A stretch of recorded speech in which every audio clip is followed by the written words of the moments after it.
PVSM, AVSM और bar VSM brigadier Ajit Apte sir, Akhil Bharatiya Congress कमिटीच्या secretary,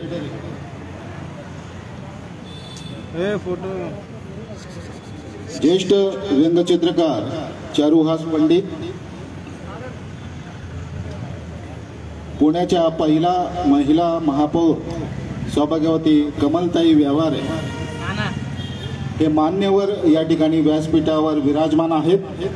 या सर्व मान्यवरांचं टाळ्या वाजून आपण स्वागत करूया।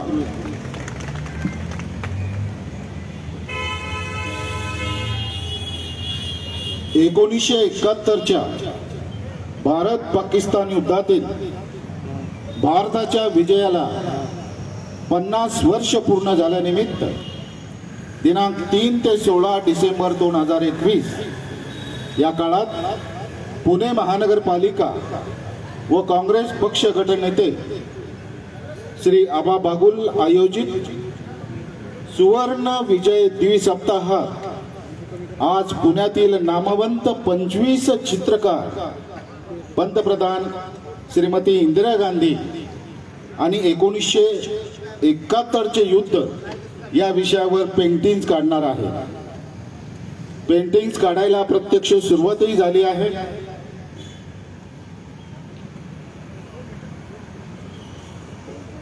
मी व्यासपीठावर आलेल्या सर्व मान्यवरांचं या ठिकाणी सहर्ष स्वागत करतो। आजच्या कार्यक्रमासाठी उपस्थित सर्व पुणेकरांचं, बंधू आणि भगिनींचं सहर्ष स्वागत करतो आणि विनंती करतो माननीय नगरसेवक आबासाहेब बागुल यांना की आपण प्रस्तावित करावं।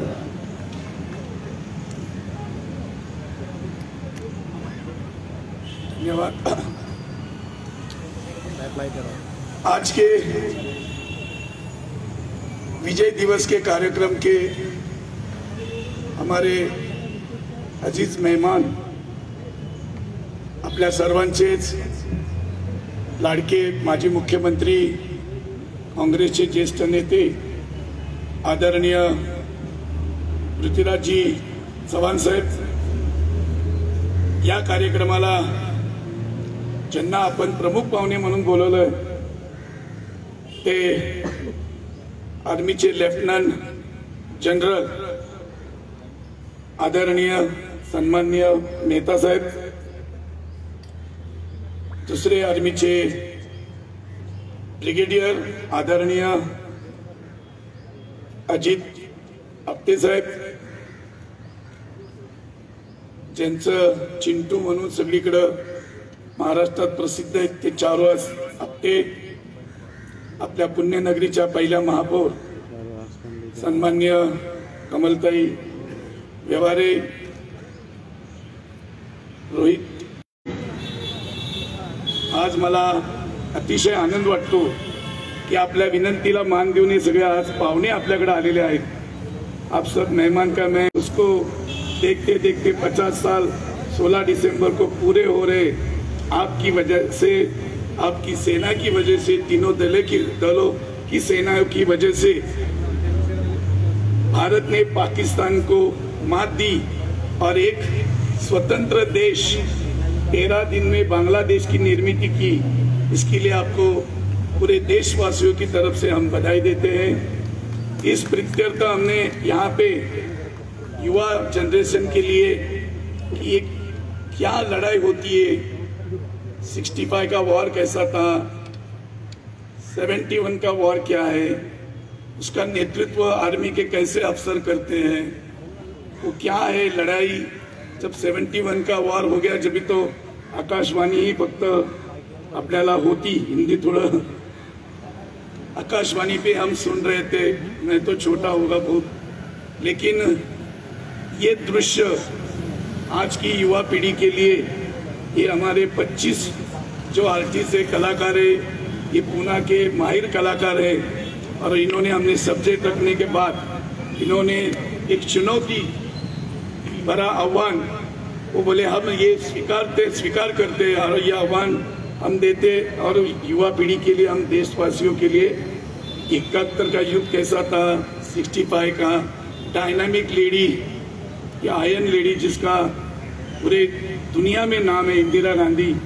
वो इंदिरा गांधी ने 13 दिन में युद्ध लड़के एक देश की निर्मित कैसी की, उसको जवानों को हैंडल करना कैसा है, वो मेरे मुताबिक जब युद्ध शुरू हो रहा था, पाकिस्तान ने बमबारी की, जब भी प्राइम मिनिस्टर इंदिरा गांधी जी कलकत्ता में थे और वो वहाँ से दिल्ली आकर उन्होंने आपके साथ मीटिंग करके इसको प्रति हमला करने का आदेश दिया और सुवर्ण विजय हमको प्राप्त हो गई। असे अनेक विषय आम्ही या 3 डिसेंबरला युद्ध सुरू झालं आणि 16 डिसेंबरपर्यंत आम्ही अनेक विषय असे निवडले की जे युवा पिढीला, तरुण पिढीला आणि देशासाठी शहीद झालेल्या जवानांना खऱ्या अर्थानं आपण स्मरण केलं पाहिजे। बाबा, आम्ही 9 तारखेला एक साक्षरी शहीद जवानांसाठी अशी मोहीम आम्ही या बालगंधर्वच्या रंगमंदिर बाहेर घेतलीत। हजारो लाखो सह्या तिथं लोक करण्यासाठी येतील अशी आम्हाला खात्री आहे। आम्ही 3 तारखेला T-55 जो 71च्या वॉरमध्ये टँक होता 40 टनचा, तो आपण महापालिकेला तो गिफ्ट म्हणून घेतला आणि त्याचं लोकार्पण सोहळा 3 तारखेला म्हणजे परवाच दिवशी झाला। आज आपण चित्रकलेचं करत असताना चित्रकारांचं देखील आजकाल प्रदर्शन कुठं भरवायचं, काय करायचं, उसके लिए भी मैंने डिजिटल आर्ट गैलरी, जो देश की पहली डिजिटल आर्ट गैलरी 27 असे आम्ही संच लावलेत आणि त्यात आपण पेनड्राईव्हद्वारे कितीही चिंटूचे किती आपल्या असतील ते दाखवू शकतो अशा प्रकारची आम्ही आर्ट गैलरी केली। 16 तारीख को हम विजय दिवस मना रहे। 120 फुट की वाटर स्क्रीन, जो वाटर स्क्रीन पे 3D लेजर शो और 1 ट्रैक साउंड के माध्यम से एक ही वक्त 1000 लोग वहाँ देख सकते, ऐसी व्यवस्था करके हमने वहाँ पे शो ऑर्गेनाइज किया। जो शो पुणे महानगर के मालिका माध्यम से वहाँ पे डेली 25 मिनट का एक शो, ऐसे डेली 2 शो हमेशा के लिए कायम स्वरूपी दिखाए जाएंगे, ऐसा प्रावधान हमने किया है। मुझे खुशी है कि आज आप जैसे महाअनुभूति लोग, जिसने देश के लिए अपने देश का प्रतिनिधित्व करते टाइम आप लेफ्टिनेंट जनरल तक पहुंचे, आपके बात करते करते उनकी फैमिली के 4 बेटे भाई सब सैनिक में हैं। आपके साथ आपको भी हम सॅल्यूट मारते हैं। अशी खूप कमी लोक आहेत की आर्मी आपल्यासाठी काय करते, 3 दल आपल्यासाठी काय करते। मला नेता साहेबांचं मनापासून धन्यवाद दिवशी वाटेल, त्यांनी स्वतः कबूल केले की आम्ही आर्मीचे लोक कमी पडतोय, आम्हाला सिव्हिलनशी बोलायचंय, आम्हाला ते बोललं पाहिजे, आम्ही गप्पा मारल्या पाहिजे। आम्ही कॅन्टोन्मेंट झोनमध्ये असलो तरी आमच्या शेजारी सिव्हिलियन राहतो आणि ते आम्हाला माहिती असताना आम्हाला काही बंधनं असतात, त्या बंधनामुळे आम्ही बोलू शकत नाही। पण आता आम्हाला वाटतं की आम्ही आम पब्लिक मध्ये गेलो पाहिजे, बोललं पाहिजे। अशी महान लोक इथं आहेत की ज्यांनी असं त्यांचे विचार आहेत। आपल्याकडे असे एक विचाराचे मुख्यमंत्री होऊन गेलेत की त्यांनी IT क्षेत्रात, तंत्रज्ञानात अमेरिकेसारख्या अशा उच्च पदवी घेतली, परंतु त्यांचं फॅमिली, त्यांचे घराणं, त्यांचे सगळे राष्ट्रासाठी त्यांनी काम करायचं ठरवलं। एक आदर्श मुख्यमंत्री म्हणून आपली बाबा ख्याती आहे। आपण PM हाऊसला देखील काम केलं, असे अनुभवी काँग्रेसमध्ये नेते आहेत। चारुआजी, आपण चिंटू नावाने आज लहान मुलामध्ये आपलं एक वेगळं घर आपण निर्माण केलेलं आहे। या सगळ्यांचं अतिशय ऋणी आहे। आपण मान्यवरांचे विचार ऐकण्यास मला वाटतं उत्सुक आहात। मी जास्त काही न बोलता भारत माता की, भारत माता की, वंदे वंदे, जय हिंद। आजच्या कार्यक्रमासाठी सन्माननीय श्री गोपाळ तिवारी, माननीय नगरसेविका श्रीमती लता ताई राजगुरू यांचं सुद्धा आगमन झाले। पुणे महानगरपालिकेतर्फे आपलं सहर्ष स्वागत। आणि यानंतर आजच्या प्रमुख पाहुण्यांचं स्वागत या ठिकाणी होईल। सर्वात प्रथम महाराष्ट्राचे माजी मुख्यमंत्री माननीय श्री पृथ्वीराज चव्हाण साहेब यांचं स्वागत।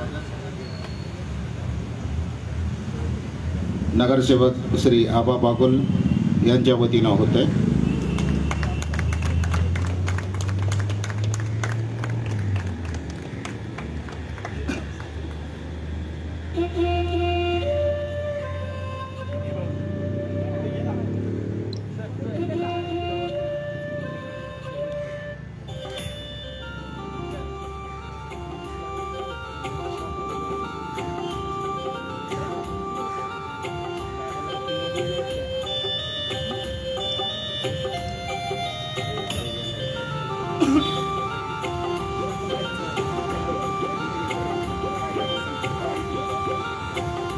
इसके बाद लेफ्टिनेंट जनरल एस मेहता साहब PVSM, AVSM और बार VSM इनका स्वागत होगा। माननीय नगर सेवक श्री आबा बागुल, माननीय श्री पृथ्वीराज चव्हाण यांच्या शुभ हस्ते।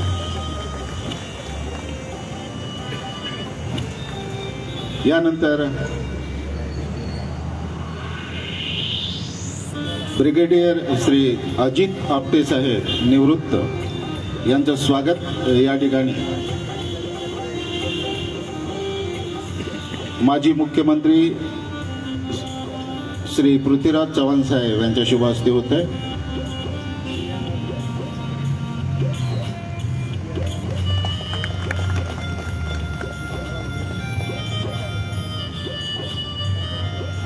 यानंतर ज्येष्ठ व्यंगचित्रकार श्री चारुहास पंडित यांचं स्वागत या ठिकाणी होत आहे।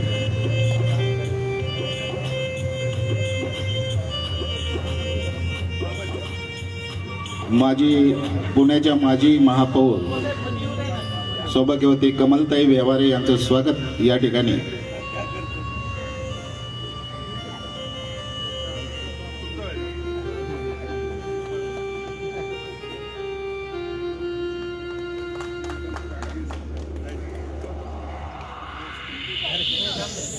ज्येष्ठ व्यंगचित्रकार श्री चारुहास पंडित यांचं स्वागत या ठिकाणी होईल।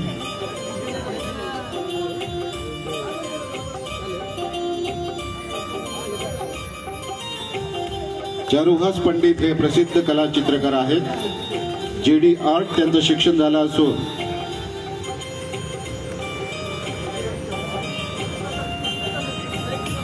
त्यांना अनेक पुरस्कारांना या ठिकाणी सन्मानित केलेलं आहे। श्री चारुहास पंडित, ज्येष्ठ व्यंगचित्रकार श्री चारुहास पंडित, मी आपणाला विनंती करतो की आपलं मनोगत या ठिकाणी आपण व्यक्त करावं।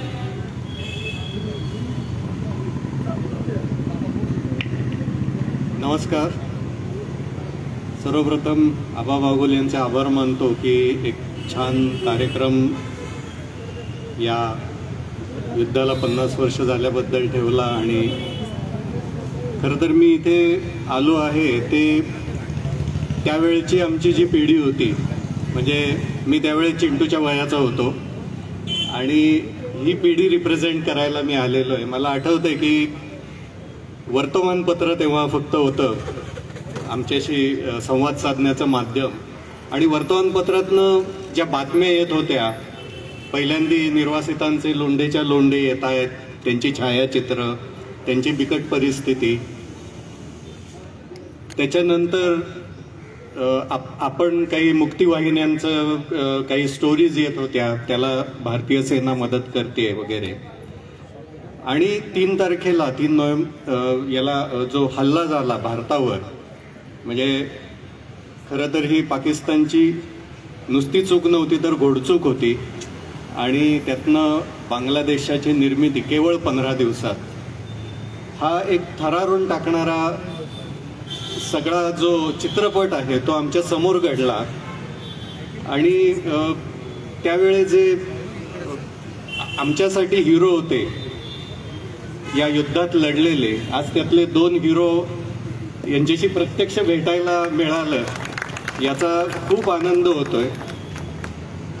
एक चित्रकार म्हणून मला एक अजून आठवतं की या युद्धानंतर काही या युद्धावर कॉमिक्स आली होती, आणि त्यावेळेला ते वातावरण इतकं भारून गेलेलं होतं की ती जी कॉमिक्स होती त्या लहान वयात, म्हणजे 8-10 वर्षाच्या आसपास असेल मी, तर ती अख्खीच्या अख्खी कॉमिक्स मी परत रिड्रॉ केली होती. म्हणजे त्यातल्या संवादासकट, चित्रासकट, त्यातले ते मुक्तिवाहिन्यांची सगळी जी फायटिंग होती, म्हणजे तो एक युद्ध जगल्याचा तो एक अनुभव होता. आणि हा अनुभव, हे देशप्रेम या संपूर्ण युद्धाने पुन्हा एकदा भारतीयांच्या मनात जागवलं. एक आत्मविश्वास जो खूप महत्त्वाचा होता तो जागवला. तर या सर्व एकूण थरारक प्रसंगाचं पुन्हा आता इथे आज याचं रिकॉल जे म्हणतो तो होतो इथे. आणि पुढच्या पिढीला हे जे युद्ध होतं, आता आमची चर्चा झाली त्यात असं जाणवलं की यंग जनरेशनला बऱ्याच जणांना याची माहिती नाहीये की नक्की काय झालं होतं. तर या निमित्ताने ती पुन्हा माहिती होईल, नवीन पिढी पुन्हा यात इंटरेस्ट घेऊन आपला इतिहास वाचतील आणि पुढचा इतिहास घडवतील असं मला वाटतं. धन्यवाद.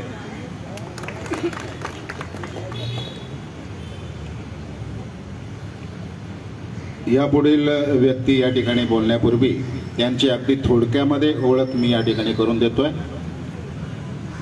लेफ्टनंट जनरल यशस मेहता, निवृत्त, PBSM, AVSM और बार VSM, प्रधान सलाहकार, Bharatiya Udyog Parisangh Bharat, general officer defence studies में मास्टर ऑफ साइंस और defence services staff college Wellington के स्नातक है.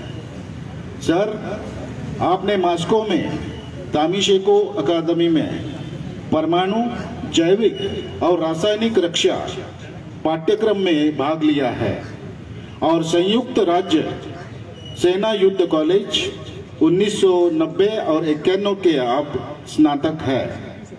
अपनी 41 वर्षों की सेना सेवा के दौरान आपने कई कमांड और स्टाफ कार्यभार संभाले हैं. आप थल सेनाध्यक्ष, योजना और प्रणाली के उप प्रमुख और सेना प्रशिक्षण कमान के general officer commanding in chief थे. जनवरी 2004 में सेना से सेवानिवृत्त होने से पहले आपने पश्चिमी कमान के general officer commanding in chief की प्रतिष्ठित नियुक्ति की. मैं आपसे अनुरोध करूंगा कि अपने बहुमूल्य विचार हम सबके सामने प्रकट करें.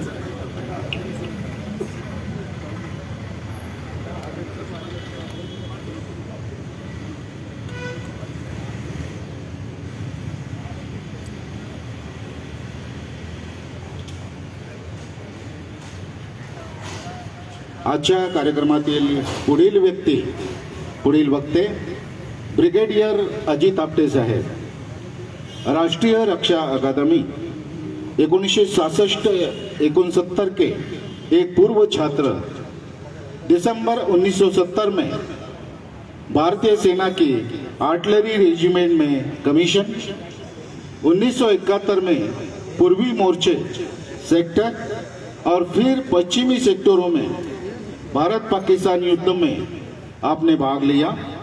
एक फील्ड रेजिमेंट और एक आर्टिलरी ब्रिगेड की कमान आपने संभाली. सेना में विभिन्न स्टाफ, कमांड और निर्देशात्मक नियुक्तियां आपने की है. अकादमी में आप क्रिकेट खेल चुके हैं.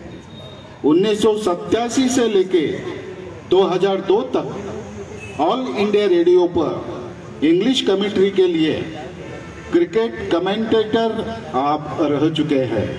ब्रिगेडियर अजित आपटे साहब, मैं आपसे अनुरोध करूंगा कि अपने विचार यहाँ व्यक्त करें.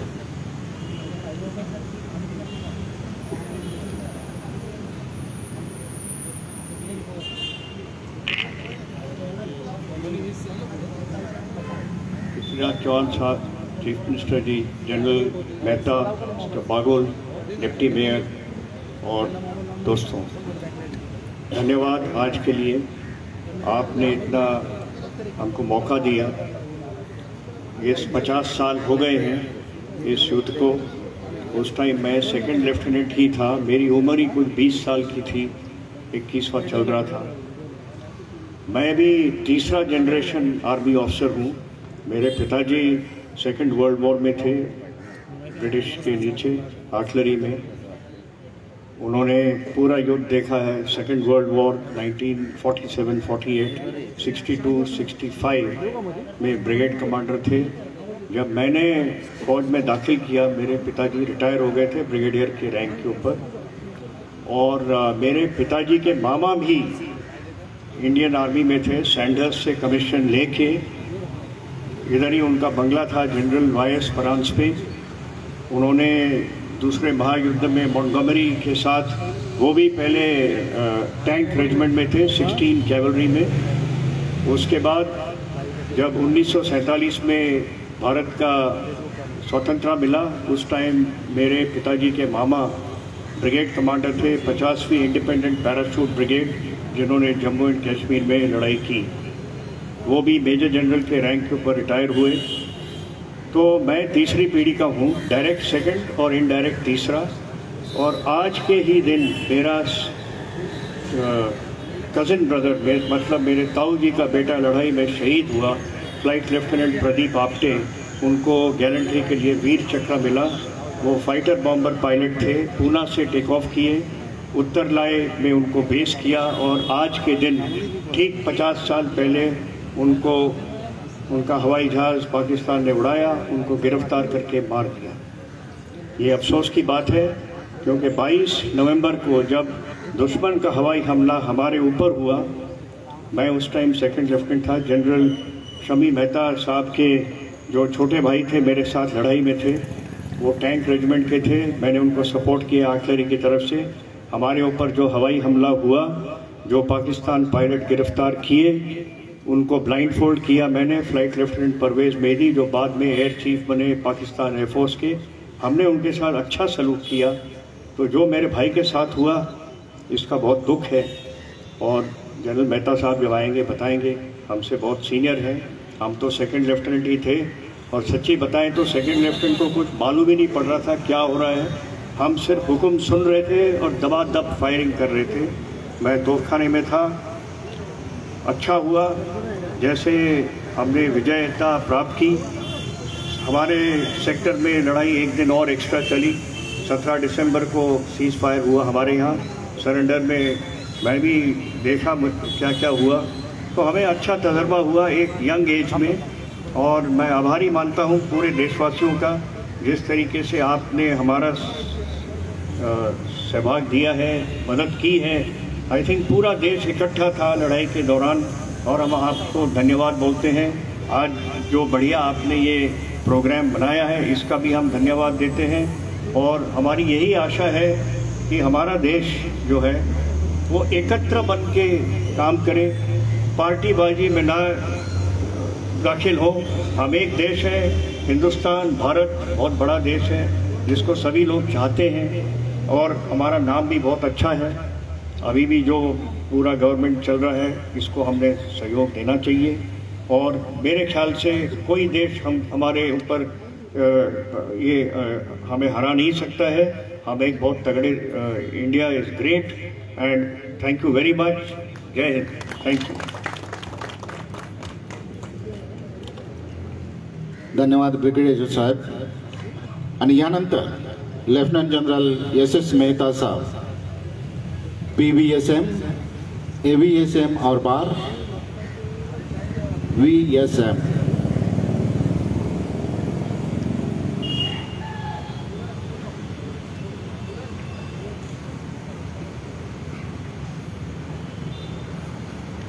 माननीय उपस्थितिगण, चौहान, बाबू साहब, मेरे साथी जी यहाँ पहुँचे हैं। मैं सिर्फ आपसे 2 या 3 बातें करना चाहता हूँ। सबसे पहले 1971 की जीत लोकतंत्र की जीत थी। लोकतंत्र का मुकाबला कर रहा था मिलिट्री रूल। लोकतंत्र हमेशा जीतेगा, क्योंकि लोकतंत्र में 3 चीज़ों का सम्मेलन होता है। आम आदमी, फौज की काबिलियत और पॉलिटिकल सिस्टम, जब ये तीन चीज मिलके लड़ती है तो दुनिया की कोई ताकत लोकतंत्र को पराजित नहीं कर सकती। ये मेरी आपके लिए पहली सीख है। दूसरी सीख जो मैं आगे लेके चलता हूं कि 1971 की लड़ाई में पाकिस्तान की आर्मी ने जो बांग्लादेश पे अत्याचार किया था, उसको रोकने के लिए हम गए थे और ह्यूमैनिटेरियन विक्ट्री थी ओवर बार्बरिज्म। इट वाज the victory of humanitarian humanism over barbarism. और तीसरी जो बड़ी बात थी, ये जीत देश की इसलिए थी क्योंकि हमारा देश अनेकता में एकता देखता है, यूनिटी इन डाइवर्सिटी। जब हम इन तीन चीज़ों को लेकर चलेंगे तो हमारी कभी बात नहीं होगी। और जो भी लोगों ने लिखा है 1971 की लड़ाई के बारे में, उन्होंने ये कहा है कि 20वीं सदी में कोई ऐसी मिसाल नहीं है दुनिया के अंदर जिसमें एक नेबर ने दूसरी नेबर की मदद की मान्यता के तौर पर, ताकि जेनोसाइड से वो बच सकें। आज़ाद वो आज़ाद हैं, आज़ाद वो आज़ाद देश है, और आप सब ने देखा है। तो मैं चाहता हूं कि जो अगली पीढ़ी आने वाली है, आप लोगों के माध्यम से, लोगों के माध्यम से लोगों को ये बताया जाए कि unity in diversity, democracy over military rule, humanism over barbarism, these are indestructible components of India. Jai Hind, thank you.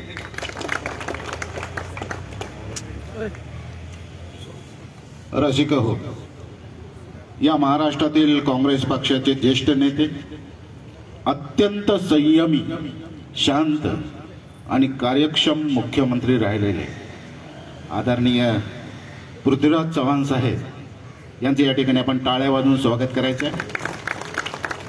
Sir, मी आपणाला विनंती करतो की आपण आम्हा सर्वांना मार्गदर्शन करावं।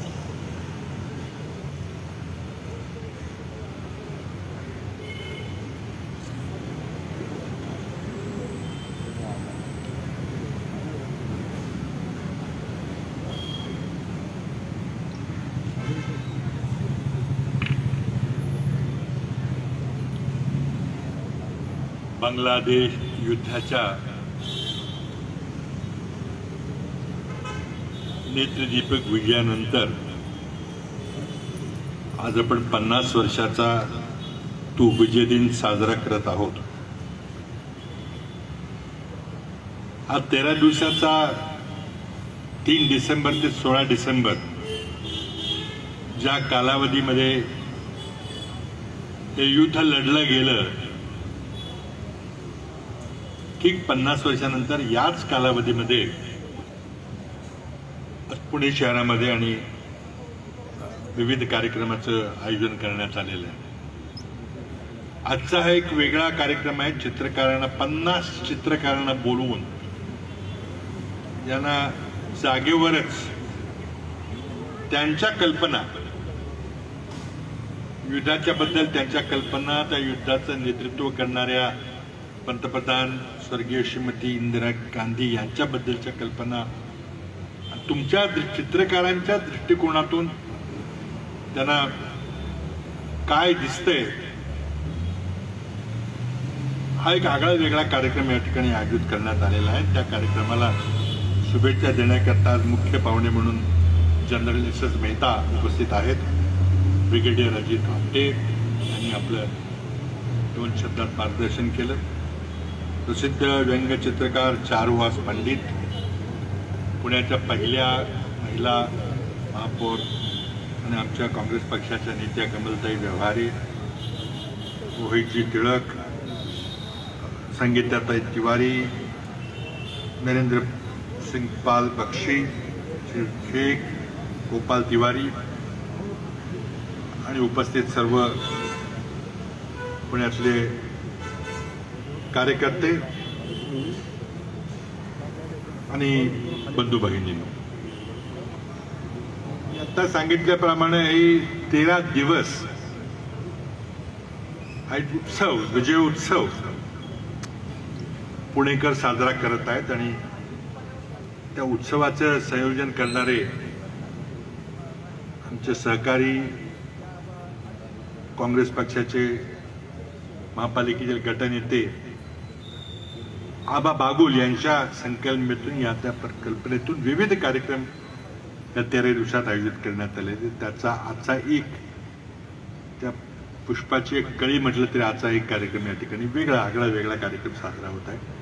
त्यामुळे सुरुवातीलाच आबा बागुल यांना मी धन्यवाद देतो, त्यांचं अभिनंदन करतो की ते नेहमीच वेगळे कार्यक्रम करण्यामध्ये ते माहीर आहेत. आजही त्यांनी एक सुंदर अशी संकल्पना राबवलेली आहे.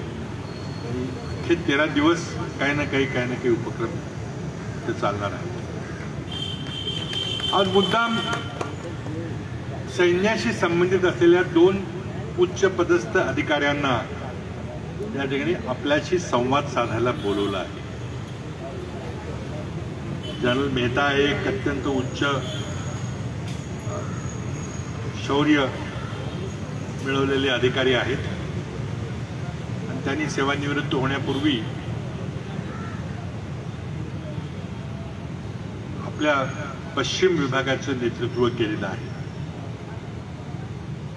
वेस्टर्न कमांडचं नेतृत्व केलेलं आहे. ही अत्यंत सन्मानाची पाकिस्तानच्या सरहद्दीवर असणारं ते मुख्यालय आहे, त्याचं त्यांनी नेतृत्व केलेलं आहे. त्याचबरोबर दुसरे अधिकारी म्हणजे ब्रिगेडियर अजित आपटे, त्यांनी आपल्या सैनिक जीवनाला नुकतीच सुरुवात केली होती बांगलादेश युद्धापासून. आत्ताच त्यांनी आपल्याला सांगितलं. खरं म्हणजे सैन्याचा आणि आम जनतेचा संपर्क तसा कमी होतो. सैन्यामध्ये असताना हे बंधन असतात. राजकीय व्यासपीठावर जाण्याकरता किंवा राजकीय कार्यक्रमामध्ये सहभागी होण्याकरता स्वाभाविक बंधन असतात. कारण सैन्य दल हे निपक्षपाती आणि न्यूट्रल असतं, कुठल्याही पक्षाची ते बाजू घेत नसतात आणि काही संकेत असतात, काही प्रोटोकॉल असतात. पण एकदा हे अधिकारी निवृत्त झाले की आफ्टर रिटायरमेंट मात्र त्यांनी आपण पुढाकार घेतला पाहिजे, त्यांना निमंत्रित केलं पाहिजे, त्यांना बोलवलं पाहिजे आणि हा संवाद साधला पाहिजे. किती महान त्याग, जीवावर उदार होऊन त्यांनी देशाची सेवा केलेली असते. बहुतेक त्यांच्या बहादुरीच्या कहाण्या, त्यांच्या बहादुरीच्या पराक्रमाच्या गोष्टी काय आपल्या सामान्य जनतेपर्यंत येत नाही. आज आबांनी त्यामध्ये पुढाकार घेऊन संवाद साधायचा प्रयत्न केलेला आहे.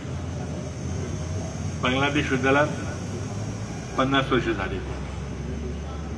या माझ्या दृष्टीने युद्धाचं महत्व असं आहे की आपल्या भारताच्या ज्ञात इतिहासामध्ये, म्हणजे हा देश कधी झाला, त्याच्यापूर्वी अनेक छोटी छोटी राज्य संस्थानं होती. म्हटलं तर हा व्यापक देश होता भारतवर्ष, किंवा ज्याला ब्रिटिशांनी इंडिया म्हटलं, पर्शियन लोकांनी हिंद म्हणून नाव दिलं आणि सिंधू नदीच्या पड्याला राहणारे लोक हे हिंदी लोक असे संस्कार दिलं. हे हिंदी ही संकल्पना आपली नाही आहे. हिंदी हे नाव परकीयांनी आपल्याला दिलेलं आहे, ते आपण नंतर 13व्या-14व्या शतकात स्वीकारलं. आणि हिंदी आणि त्यातून हिंदू हा धर्म ही कल्पना तर फार अलीकडची आहे, म्हणजे 500-600 वर्षापूर्वीची आहे. आणि हिंदुत्वाची ही पॉलिटिकल फिलॉसॉफीची कल्पना तर अलीकडची, म्हणजे गेल्या शतकातली आहे. पण जेव्हा जेव्हा भारत नंतर आपण एक भारत देश ही संकल्पना डोळ्यामध्ये बांधली, स्वीकारली, त्याच्या भौगोलिक चतुष्सीमा काय त्याबद्दल अजिबात निश्चिती नाही आहे. कारण अफगाणिस्तानपासून कुठं बर्मा देश वगैरे आपला देश होता.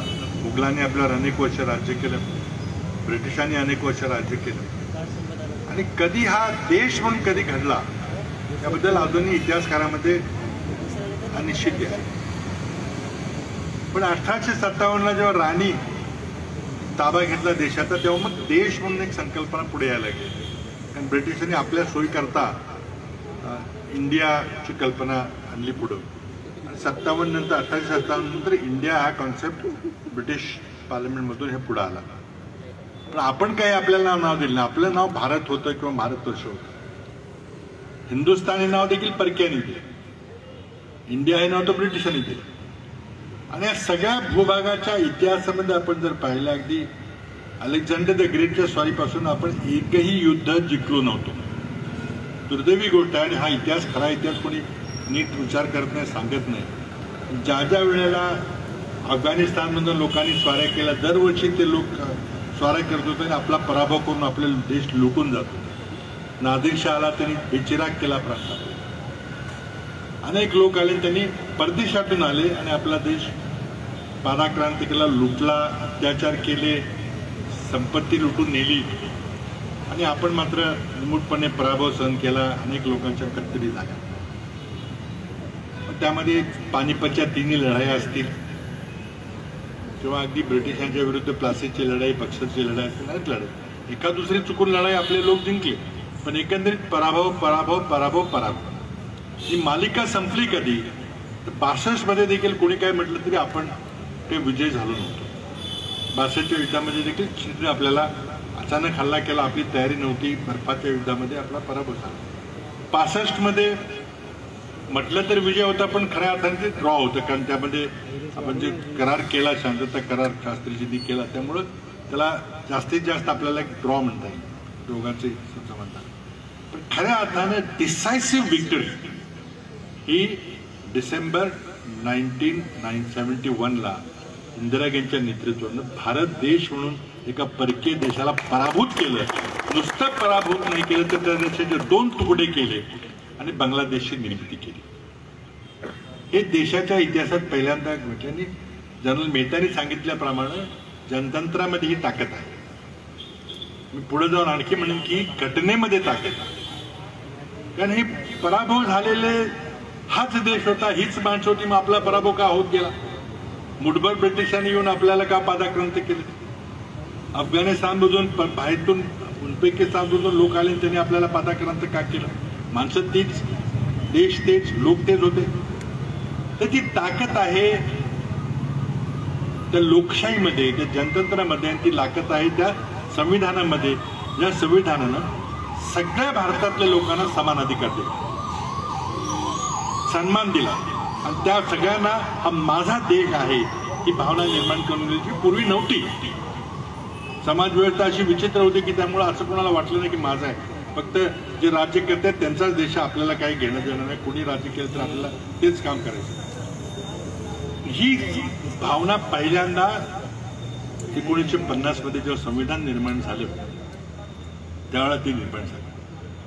आपला देश मोठा आहे आणि तो संविधान निर्माण झाल्यानंतर लोकशाही मार्गाने आपण पुढे जाताना आज एक महाशक्ती म्हणून आपण आपल्याकडे पाहायला लागलो आहे. आणि त्यामध्ये बऱ्याचशा अप्स अँड डाऊन्स आहेत. काही गोष्टीमध्ये आपण खूप चांगली कामगिरी केली आहे, काही ठिकाणी आपण मागासलेलो आहोत, फार पुढे नाही. आपण आपल्याला जे महाशक्ती म्हटलं तरी इतरांनी आपल्याला महाशक्ती म्हटलं पाहिजे. मध्यंतरी ही परिस्थिती निर्माण झाली, ती पुन्हा अलीकडच्या काही काळामध्ये आपण खाली घसरलेलं आहे. आणि आज परिस्थिती अशी आहे की अर्थव्यवस्थेबद्दल चिंता निर्माण झालेली आहे. कोविडमुळे आणखीनच अर्थव्यवस्था गर्दीत गेलेली आहे.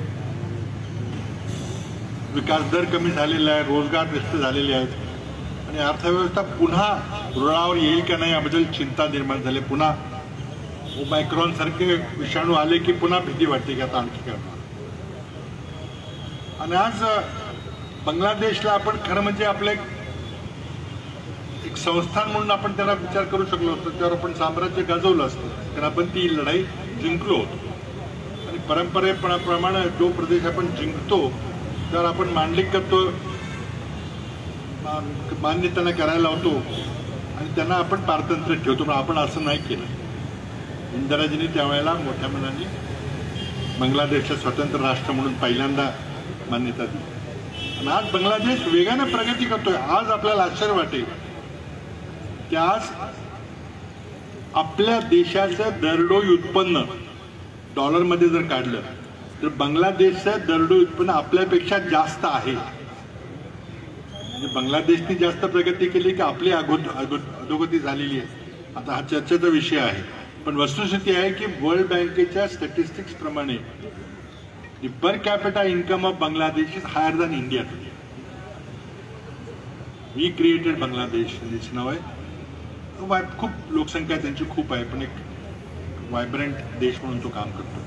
पण खरी ताकद ही या लोकशाहीमध्ये आहे, जनतंत्रमध्ये आहे, लोकतंत्रामध्ये आहे आणि ते लोकतंत्र निर्माण करणाऱ्या संविधानामध्ये आहे. आज खरं म्हणजे इंदिराजी जेव्हा पंतप्रधान झाल्या तेव्हा त्यांचं वर्णन गुंगी गुडिया असं केलं गेलं. पहिली महिला पंतप्रधान आहे. हे काही पंतप्रधानाचं काम काय बायकांना जमणार आहे का? काय थोडे दिवस आता ठीक आहे सहन करू आपण, पण त्यांना काही करता येणार नाही, मग बाकीचे लोकच राज्य करतील आणि त्यांना अक्षरशः गुंगी गुडिया असं म्हटलं गेलं. पण त्यांनी दाखवलं की ते किती कणखर आहेत. आणि या युद्धामध्ये जसं जनरल मेहताने सांगितलं, हे सगळ्या लोकांचं, आपल्या लोकशाहीचा विजय होता, पॉलिटिकल सिस्टमचा विजय होता, सैन्याचा तर होताच होता, सगळ्यांचा मिळून होता. आणि त्यामध्ये डिप्लोमसीचाही विजय होता. पहिल्यांदा या वेळेला अमेरिकेने उघड अँटी इंडिया भूमिका घेतली होती. राष्ट्रपती निक्सन त्यावेळेला अमेरिकेचे राष्ट्रपती होते.